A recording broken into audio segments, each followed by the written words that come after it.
우리가 마음의 뿌림을 받아 악한 양심으로부터 벗어나고 몸은 맑은 물로 씻음을 받았으니 참 마음과 온전한 믿음으로 하나님께 나아가자. 하나님은 영이시니 예배하는 자가 영과 진리로 예배할지니라.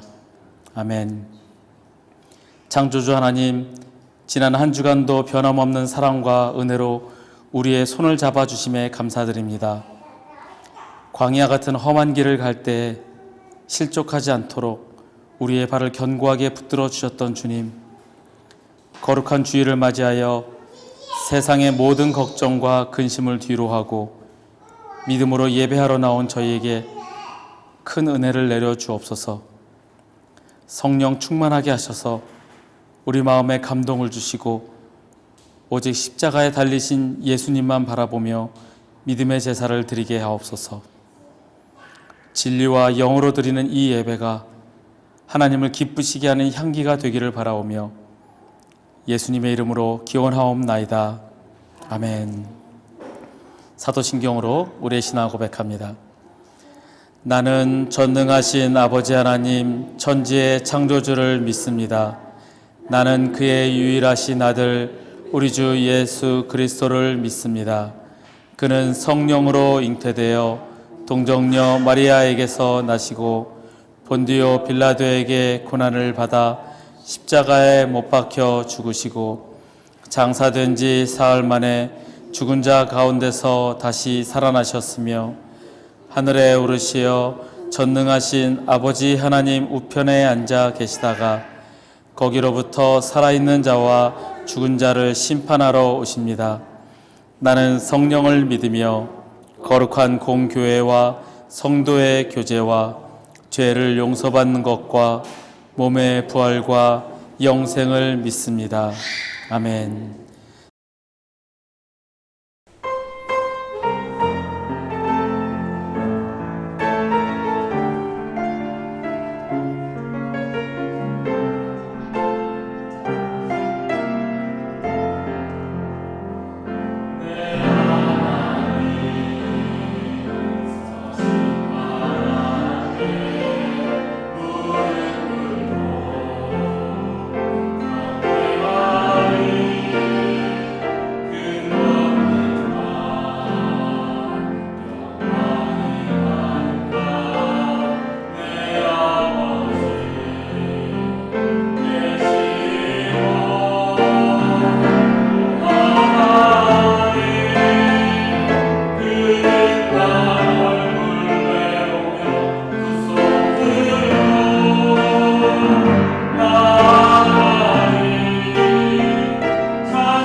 좋으신 하나님 감사합니다.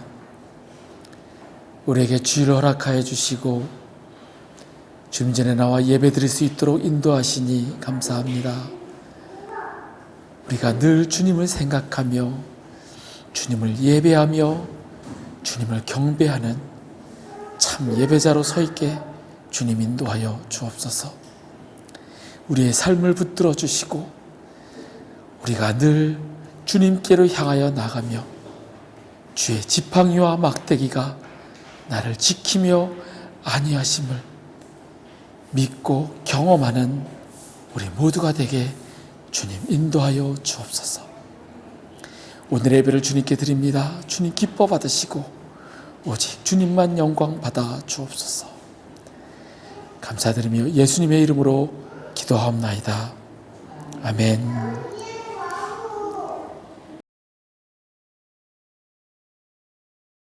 오늘은 나를 따라오려거든 이라는 제목으로 함께 말씀을 나누려고 합니다. 오늘 말씀은 마가복음 8장 34절에서 37절 말씀입니다. 제가 봉독하겠습니다. 무리와 제자들을 불러 이르시되 누구든지 나를 따라오려거든 자기를 부인하고 자기 십자가를 지고 나를 따를 것이니라. 누구든지 자기 목숨을 구원하고자 하면 잃을 것이요 누구든지 나와 복음을 위하여 자기 목숨을 잃으면 구원하리라. 사람이 만일 온 천하를 얻고도 자기 목숨을 잃으면 무엇이 유익하리요? 사람이 무엇을 주고 자기 목숨과 바꾸겠느냐? 아멘. 지난주에 나를 따르라 라는 제목으로 함께 말씀을 나눴습니다. 예수님께서 제자들을 부르시는 장면 속에서 주님의 명령을 깨닫고 주님이 원하시는 것이 무엇인지 함께 우리가 묵상하였습니다. 10여 년 전에 팬인가 제자인가 라는 책이 많은 그리스도인들에게 큰 영향력을 끼쳤습니다.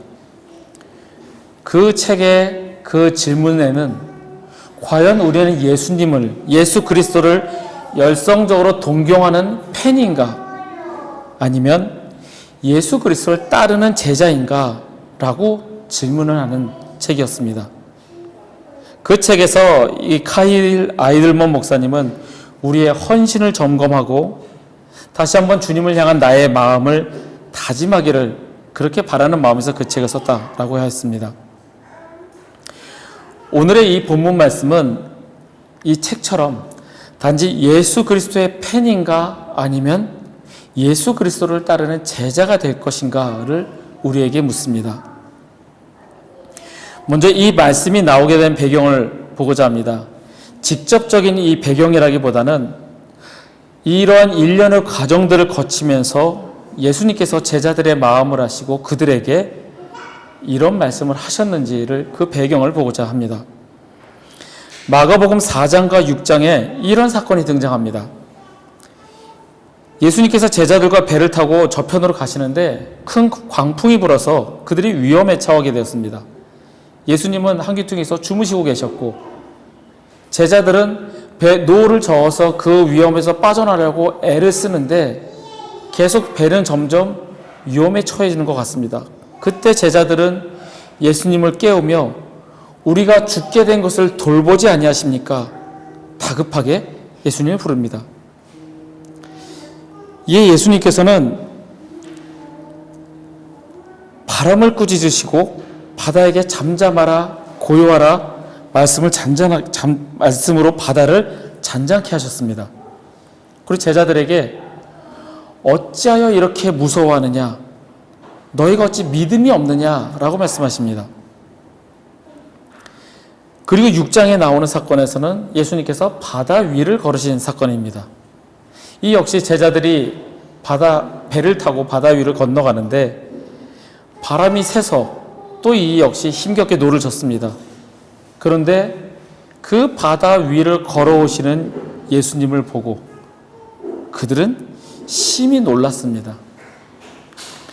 마가는 이 사건을 보며 그리고 제자들의 상태를 이렇게 기록을 하였습니다. 마가복음 6장 52절 말씀입니다. 이는 그들이 그 떡 떼시던 일을 깨닫지 못하고 도리어 그 마음이 둔하여졌음이로라. 이 직전에 나오는 사건은 오병이어 사건입니다. 예수님께서 5,000명을 물고기 2마리와 떡 5개로 5,000명을 먹이시고 12광주리가 남게 그러한 기적을 보여주신 그 직후에 바다를 건너가는데 좀 위험한 것 같아서 예수님을 보니 예수님이 바다 위를 걸어오시는 거 보고 그들이 심히 놀랐다. 그 이유가 그 떡 떼시던 일을 깨닫지 못하고 그 마음이 둔하여졌기 때문이다 라고 마가는 기록을 합니다. 그러니까 예수님의 그런 위대한 능력을 경험하고도 자신들이 빠져 죽을 것이 두려워 그들의 마음의 상태는 마음이 무뎌져 있는 상태라는 겁니다. 이 4장과 6장의 사건에서 마가는 이 제자들의 상태를 그런 표적과 기적을 경험하였음에도 믿음이 없고 또한 실질적으로 자기들에게 먹을 것을 주셨던 그런 어떻게 보면 사람의 기본 욕구인 먹을 것을 해결하여 주었음에도 깨닫지 못하고 그 마음이 둔하여진 상태로 기록을 합니다. 제자로 그들을 부르셨고 그들은 예수님을 따르기는 하지만 아직 예수님에 대한 믿음이 없고 그러한 여러 이적과 기적을 경험함에도 잊어버리고 깨닫지 못하는 마음이 무뎌져 있는 상태라는 겁니다. 즉 제자라기보다는 아직 단지 능력 있는 예수님을 따르는 팬의 모습이라는 겁니다. 그런 그들에게 예수님께서는 나를 따라오려거든 나의 제자가 되려거든 이로 시작하시며 제자의 조건을 말씀하십니다. 앞서 말씀했던 이 팬인가 제자인가 이 책의 제목처럼 우리가 단지 예수님을 존경하고 좋아하고 예수님을 좋아하는 그런 열성적인 팬으로 남는 것이 아니라 진정한 예수 그리스도의 제자로 살기로 결심하고 따르고자 한다면 우리는 주님이 원하시는 조건을 새기고 받아들여야 합니다. 그래야 제자로 살아갈 수가 있습니다. 만약에 지금의 우리 모습이 그 당시의 제자들처럼 부르심에 따라가기는 하지만 아직도 믿음이 없거나 또는 이제 오래 신앙생활을 해서 이미 적응이 다 돼서 마음이 무뎌져 있는 상태라고 한다면 오늘 말씀을 함께 나누며 나의 지금 신앙을 점검하고 다시금 결단하시는 시간이 되시기를 바랍니다. 오늘 본문 말씀을 보면 예수님의 말씀이 무척 비장하고 결사적인 것처럼 보입니다. 자기를 부인하고 자기 십자가를 지고 나를 따르라. 누구든지 자기 목숨을 구원하고자 하면 잃을 것이요 누구든지 나와 복음을 위하여 자기 목숨을 잃으면 구원하리라. 목숨을 이야기하고 자신을 부인하고 자기 십자가를 지라고 예수님께서 말씀하십니다. 그런데 지금 우리의 현실을 보면 우리가 살고 있는 이 시대에 우리가 복음을 전한다고 해서 목숨 내놓으라고 하지 않습니다. 지금 우리가 예수 그리스도를 전한다고 해서 내 목숨이 위태로울 정도의 그런 위험한 상황은 아닙니다. 심지어 이 무슬림의 종주국, 이슬람의 종주국인 사우디아라비아에서도 만약에 제가 복음을 전하였을 때 그것이 발각이 되면 추방만 당할 뿐이지 그 자리에서 돌 맞아 죽거나 그러지 않습니다. 물론 그 나라의 국민, 그 이슬람교인 무슬림들의 경우는 좀 다릅니다. 그들은 예수를 믿는다는 이유로 혹 예수를 전한다는 이유로 가족에게 명예살인을 당하거나 그런 작은 공동체인 사회에서 완전히 매장당하기도 합니다. 그래서 그들은 정말로 목숨 걸고 예수를 믿고 자기의 생명을 담보로 예수를 증거하기도 합니다. 하지만 지금 이 자리에 있는 우리에게는 그런 위험이 없습니다. 그러면 예수님의 이 말씀은 그들에게만 해당되고 나와는 상관없는 말씀일까? 그런 생각을 하게 됩니다. 내가 예수 그리스도를 전한다고 해서 나의 생명이 위태롭거나 내가 위험에 빠지지 않으니 이 말씀은 나하고 상관이 없는 말씀인가 생각하게 됩니다. 이 말씀을 묵상하면서 느꼈던 것은 먼저 너무 이 말씀을 비장하게 너무 심각하게 받아들이지 말자는 겁니다. 자기를 부인해라, 자기 십자가를 지라. 그걸 제가 어떻게 합니까? 차라리 이 말씀은 나와 안 맞습니다. 이렇게 할 것이 아니라는 겁니다.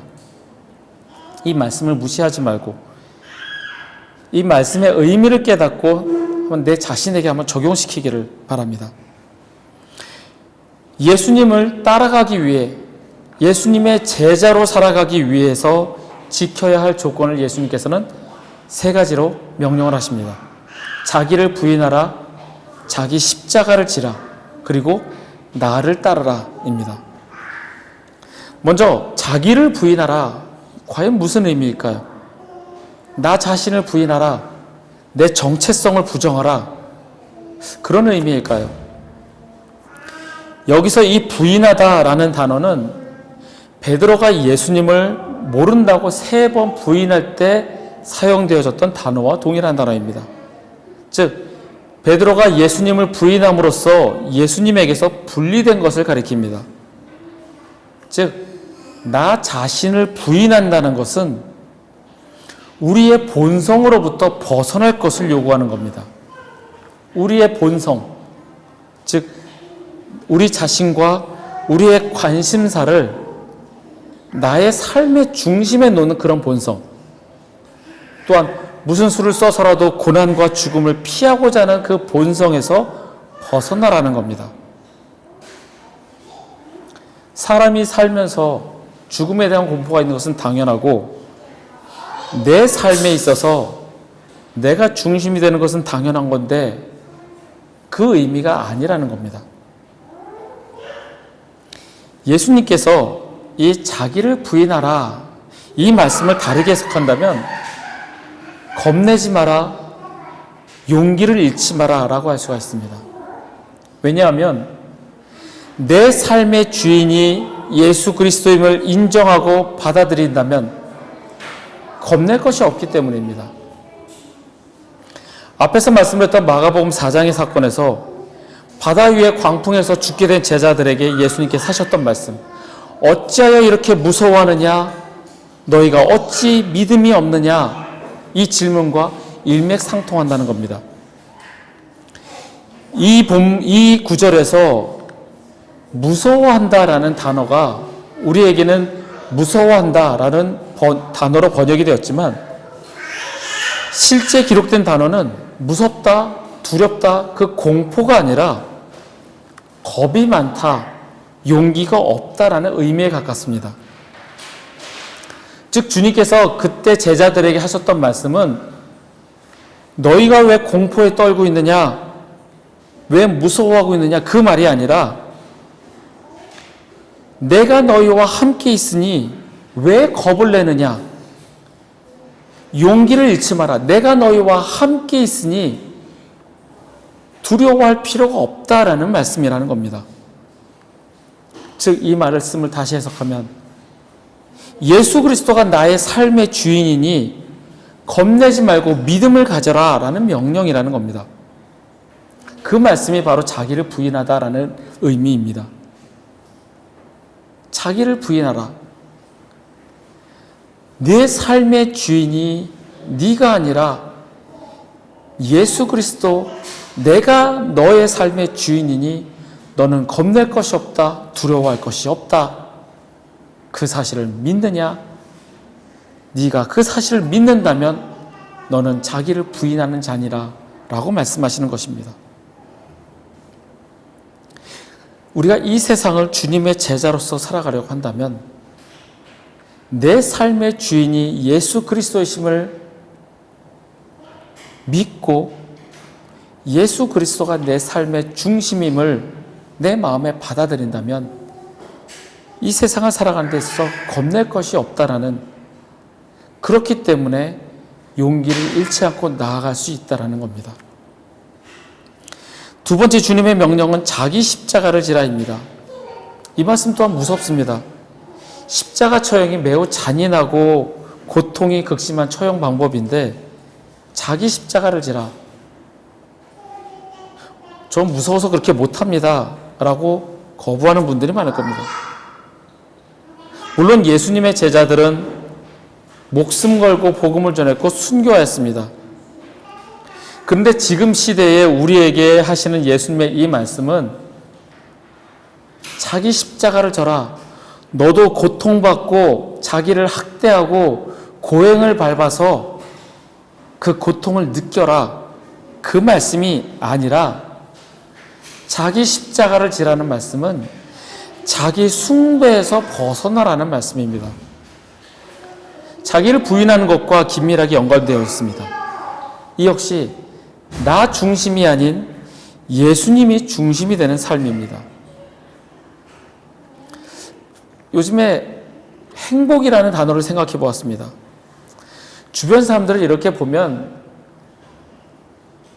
제 또래도 그렇고 연세 드신 분들도 그렇고 그분들의 삶을 이렇게 얘기를 듣다 보면 돈이 많다고 해서 모두가 행복하지는 않은 것 같습니다.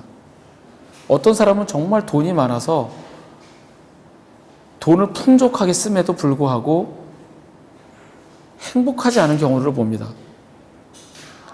좋은 학교 나와서 학벌이 좋다고 해서 그 사람들의 삶이 또 행복하지 않습니다. 남들이 우러러보는 그 위치에 있다고 해서 행복하지 않습니다. 그런데 이거는 예수 믿는 사람들에게도 마찬가지입니다.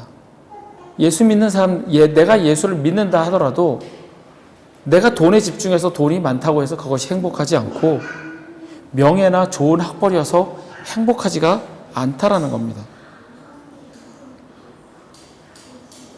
남들만큼 가지지 못했고 누리지 못해도 예수 그리스도를 알고 예수 그리스도를 따르는 삶을 살아가는 것이 행복이 아닐까? 그런 생각을 하면서 저 자신 한번 보았습니다. 요즘 참 그걸 많이 느낍니다. 지금의 나의 현재가 행복하다라는 생각을 해보았습니다.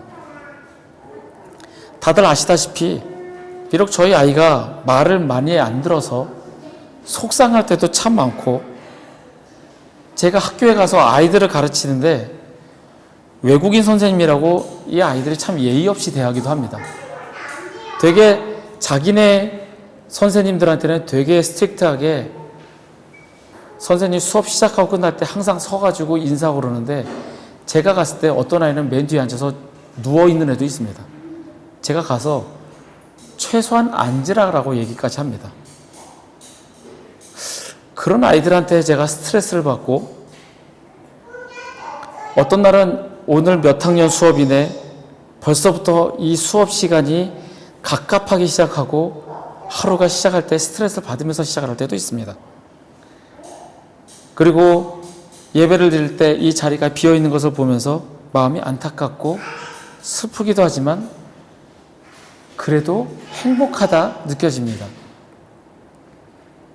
뭐 아시다시피 제가 많이 가진 것도 없고 많이 배우지도 않았고 뭐 좋은 자리에 있는 것도 아니고 그럼에도 불구하고 행복하다라고 느끼는 것은 예수님이 나의 주인이시며 나는 단지 그 계획대로만 움직이면 되기 때문에 그닥 걱정할 것이 없고 단지 예수님께서 하라는 대로 순종하기만 하면 되기 때문에 그 가는 길이 그렇게 두렵거나 무섭거나 실망되거나 절망되지 않고 그냥 묵묵히 가는 그 길이 행복하다 느껴집니다. 왜냐하면 이 가는 길이 나의 계획이 아닌 주님의 계획이기 때문에 주님이 하라 그래서 했기 때문에 두려움 없이 나아가기 때문에 저는 행복합니다. 이리로 가라 하면 가면 되고 저리로 가라 하면 저리로 가기 때문에 그러면 걱정할 것이 없고 두려울 것이 없다라는 겁니다. 자기 십자가를 지라 이 말씀은 자기 숭배에서 벗어나 내 삶의 주인이 내가 아닌 예수 그리스도를 나의 주인으로 모시고 사는 삶이라는 겁니다. 세 번째 주님의 명령은 나를 따르라입니다. 처음에 두 명령의 경우는 부정 과거 시제라는 걸로 쓰여져 있습니다. 이 시제는 단일한 행동을 가리킵니다. 그럼 지금 그렇게 해라 라는 과거의 명령이지만 마지막 나를 따르라 라는 명령은 현재 시제로 쓰여져 있습니다. 즉 이 현재 시제로 쓰였다는 것은 지속적으로 진행 중인 행동을 가리킵니다. 나를 따르라, 계속적으로 지속적으로 주님을 따르라는 의미입니다. 세상을 살면서 좌절하고 무너지고 마음이 무뎌져서 잠시 주님을 떠나 있을지라도 주님의 말씀을 기억하고 돌아와 주님을 따르라는 말씀입니다. 계속해서 주님을 따르라. 제자들이 주님이 행하신 그 기적과 이적을 보고 경험했음에도 마음이 무뎌져서 잊어버리고 지금 또 내 눈앞에 닥친 그 위험 때문에 두렵고 떨렸던, 그래서 그 마음이 무뎌져 있던 것처럼 우리가 주님에게서 멀어져서 내 마음이 무뎌져 있다면 주님께 돌아와 회개하고 다시 회복되어서 주님을 따르라는 그 주님의 명령이라는 겁니다. 이전에 나를 부인하겠습니다, 나의 십자가를 지겠습니다, 그렇게 결단하고 주님을 따르는 제자가 되기로 결심하고 주님을 따라서 가는데 세상이 너무 힘들고 고달프고 어려워서, 그리고 나의 마음이 무뎌져서 주님을 향한 그 결심을 다 잊어버리고 주님께서 서서히 멀어져 갔다면 다시 돌아와 주님을 따르는 행동을 지속적으로 하라는 명령입니다. 한순간 하는 결심과 행동이 아니라 지속적으로 주님을 따르라는 명령입니다. 이 말씀을 묵상하면서 저희 교회 처음 시작을 떠올리게 하셨습니다. 저희 교회 이름이 회복교회라는 이름으로 지어졌습니다. 왜 회복교회라는 이름으로 지어졌을까? 처음에는 다른 이름을 생각했었습니다. 그런데 그 이름을 가진 다른 한인교회가 있어서 중복될 수가 없어서 어떤 이름으로 할까 말씀을 읽고 기도하던 중에 이 회복이라는 단어를 떠오르게 하셨습니다. 상처받은 이들이 회복되기를, 주님에게서 멀어졌다면 주님과의 그 첫사랑이 회복되기를, 그리고 우리의 예배가 회복되기를 바라고 기도하며 이 회복교회라 이름 지었습니다. 그래서 저는 이곳에 오는 모든 이들이 회복되기를 원합니다. 저를 포함한 모두가 주님을 지속적으로 따르는 행동을 하기를 원합니다. 우리가 주님에게서 멀어졌다면, 혹은 상처가 가득해서 주님을 떠났다면 돌아와 회복되기를 원합니다. 2년 반 전쯤에 저희가 첫 예배를 드리기 전에 제가 이제 아는 지인들에게 우리가 첫 예배를 드립니다라고 문자를 쭉 보냈을 때 한 분의 메시지가 지금도 기억이 납니다. 그분이 이렇게 메시지를 저에게 보냈었습니다. 데이비님, 교회 세우시고 첫 예배 진심 축하드립니다. 말씀으로 상처받은 영혼들이 회복되는 꼭 필요한 교회, 그리고 목사님이 되실 걸 압니다. 꿋꿋하게 교회 안 갔는데 한번 가는 거 고민해 보겠습니다. 이분이 이런 메시지를 주셨습니다. 그분이 그 전의 삶이 어떠했는지 전혀 알지 못하는데, 저보다 나이도 많으신 분이었는데 왜 꿋꿋하게 교회를 안 가셨는지는 모르겠습니다. 그런데 그분의 표현이 꿋꿋하게 교회 안 갔는데 한번 가는 거 고민해 보겠습니다. 이렇게 저에게 문자를 주시고 그분께서 첫 예배에 참석하셨습니다. 그리고 얼마 뒤 그분은 지금은 이제 한국에 돌아가셨지만 가시기 전에 그분과 그분의 남편분을 극적으로 만남을 가졌었습니다. 제가 그분에게 예수 믿으세요, 교회 꼭 다니세요 그렇게 분명하게 전하지는 않았지만 저를 통상 많은 분들이 데이빗이라고 부르는 저에게 그분이 목사님하고 부르며 시작된 만남이 있었습니다. 지금도 그분에게 저희 교회의 첫 예배와 그때 만났던 그 만남이 그분에게는 회복의 씨앗이 되기를 바라는 마음입니다. 상처받고 주님과의 첫사랑을 잊고 세상 일에 몰두하고 있다면 지속적으로 주님을 따르기 위해 회복되어지기를 간절히 바랍니다. 우리가 받고 있는 부르심은 단호하고 명확하게 우리 자신에게서 돌아서서 우리 자신의 십자가를 지고 그리고 나서 어디를 가든지 예수님을 따르는 지속적인 활동에 참여하라는 부르심입니다. 누구든지 나를 따라오려거든 나를 따라오려거든 자기를 부인하고 자기 십자가를 지고 나를 따를 것이니라. 자기 목숨을 구원하고자 하면 잃을 것이요 나와 복음을 위하여 자기 목숨을 잃으면 구원하리라. 예수님께서 말씀하셨습니다. 예수님의 단순한 팬이 아닌 제자가 되기 위해 주님을 따르기 위해 나를 부인하고 나의 십자가를 지고 지속적으로 주님을 따르시는 저와 여러분이 되시기를 간절히 소원합니다. 함께 일어나셔서 찬양하시겠습니다.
기도하겠습니다.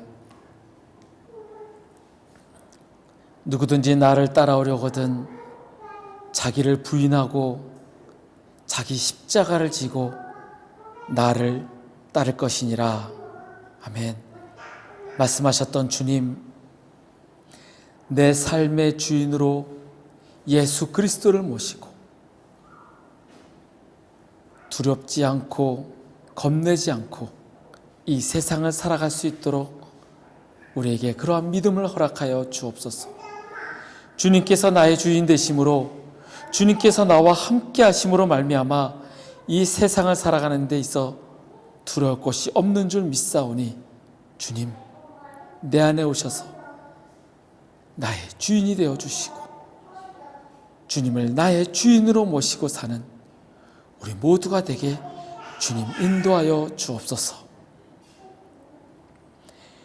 여호와는 내게 복을 주시고 너를 지키시기를 원하며 여호와는 그의 얼굴을 내게 비추사 은혜 베푸시기를 원하며 여호와는 그 얼굴을 내게로 향하여 드사 평강 주시기를 원하노라. 지금은 우리를 구원하신 우리 구주 예수 그리스도의 은혜와 독생자를 보내어 죽이시기까지 우리를 사랑하신 아버지 하나님의 크신 사랑과 우리 안에 계시며 우리가 말씀대로 살아가도록 도우시는 성령님의 교통 역사하심이 예수 그리스도를 나의 주인으로 모시고 이 세상을 살아가며 주님께 의지하며 주님만 바라보며 나아가기를 원하는 우리 회복교회 교우들과 그 가정 위에 그들의 일터와 주의 날 예배 드리기 위해 모인 전 세계 모든 교회 위에 우리 조국 대한민국과 이 땅 말레이시아 위에 지금부터 영원토록 함께 하시기를 간절히 축원하옵나이다. 아멘.